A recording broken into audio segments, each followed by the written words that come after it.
예, 서울시 관악구가 박민규입니다.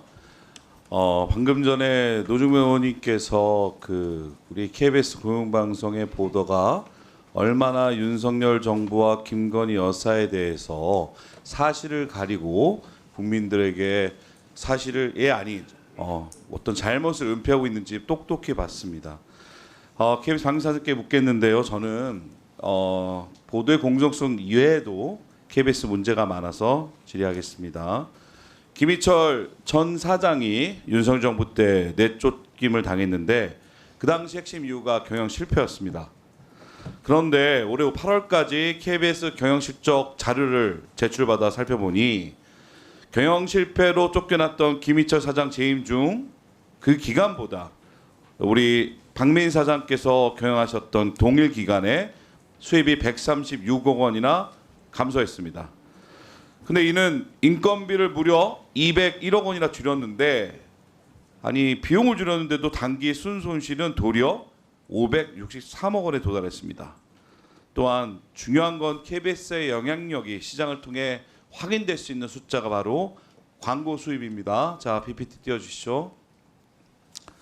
박민 사장님 취임 이후 광고 수입 유독 KBS만 대폭 감소했습니다.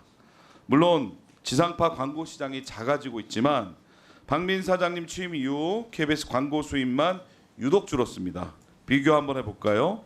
22년과 23년 MBC의 광고 수입을 100이라고 봤을 때 KBS는 67 정도의 수준이었는데 올해 9월까지의 통계는 MBC가 100이라면 KBS는 고작 56입니다. KBS만 계속 줄어들고 있습니다. KBS나 MBC 모두 코바코가 광고 영업 대행을 대신하고 있습니다. 즉 KBS가 직접 광고 영업을 하지는 않습니다. 그렇다면 이렇게 격차가 발생하고 있는 거 혹시 코바코가 KBS만 차별하고 있는 겁니까? 그렇지는 않으라고 봅니다. 그렇죠. 아니면 혹시 KBS 직원들이 MBC 직원들보다 혹시 능력이 떨어집니까?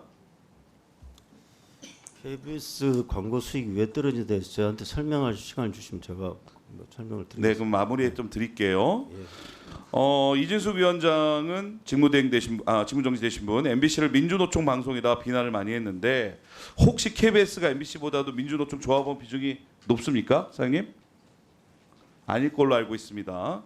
그렇다면 KBS가 광고 시장에서 외면받을 정도로 매체 파워가 악화된 건 오롯이 박민 사장님의 부족한 경영 능력 때문이라고 본 의원은 생각합니다. 여기에 대해서 나중에 답변할 수 있는 기간 드리겠습니다.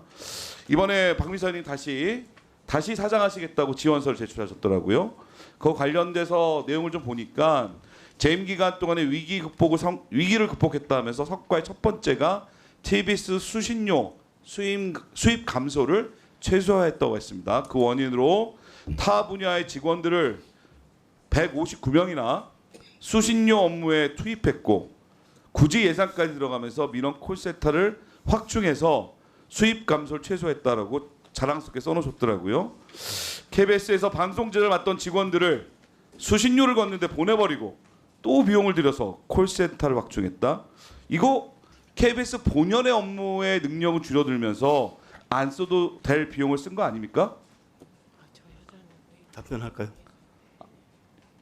예, 아까 말씀하신 것처럼 수신료 수입을 늘리게 노력하셨던 거는 일정 부분 인정이 됩니다. 근데 제가 말씀드리고 싶은 거는 사실 이 방송법 개정으로 인해서 수신료가 보장이 되었다면 이런 낭비 자체, 이런 어려움은 필요 없었습니다.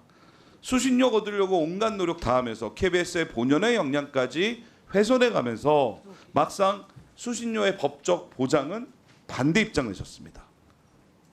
제가 보기에는 경영 실패로 쫓겨났다는 전임 사장 대신 새로운 박민 사장님이 왔지만 KBS의 몰락은 가속되고 있습니다. 그나마 내세울 실적이라고는 직원들을 쥐어짜서 인건비를 줄인 것뿐입니다.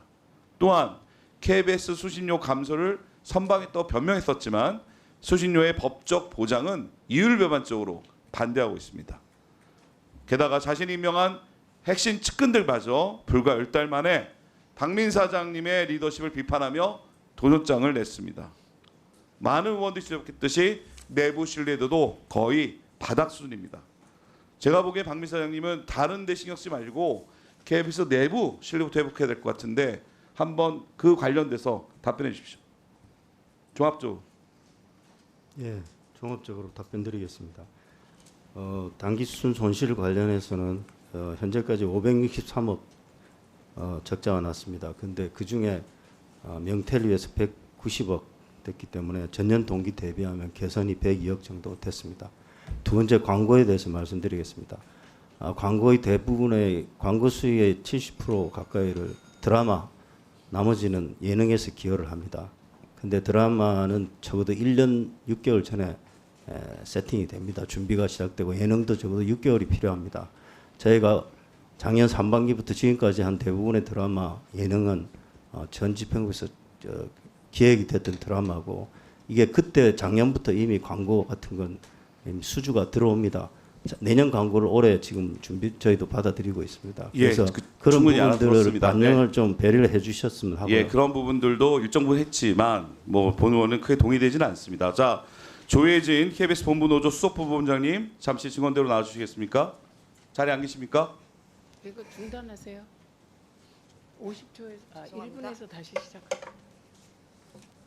예, 준비되셨습니까? 네. 지난 광복절 이승만 미화 영화 기적의 시작 방송됐는데 그 당시에 들어보니 이례적으로 오늘 증인으로 나오신 김동균 편성본부장이 직접 종합 편집했다고 들었습니다. 도대체 이런 일이 어떻게 벌어진 겁니까? 설명 좀 해주십시오. 종합 편집을 할 PD가 없었기 때문입니다. 왜 PD는 그 일을 하지 않았습니까? 경영진은 건국 전쟁부터 구매를 해서 틀려고 했었습니다. 근데 그 해당 영화가 다른 방송사에 먼저 팔린 것으로 알고 있고 그동안에 수개월 동안 담당 PD는 그것에 대해서 저항하고 왜 이 작품이 공영방송에 나가야 하는지를 계속 질문했으나 답을 듣지 못했습니다. 그리고 후임 PD로 온 사람에게도 기적의 시작이라는 새로운 영화를 구매할 것을 계속 종용하고 또 종합 편집까지 지시를 했으나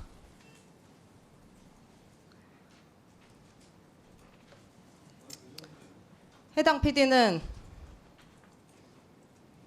여기에 대해서 너무나 괴로워했습니다. 그리고 저희 조합 집행부가 종편 당일날 종편실 앞에서 항의를 했고 해당 PD는 괴로움에 차마 종편실에 들어가지 못했습니다. 그리고 편성본부장이 그 자리를 들어간 것입니다. 그래서 창사 이래 최초로 임원이 종합 편집을 해서 스스로 또한 문제가 있다고 생각되는 부분을 4군데나 드러내면서 영화 편성을 강행했습니다. 예, 창사 이래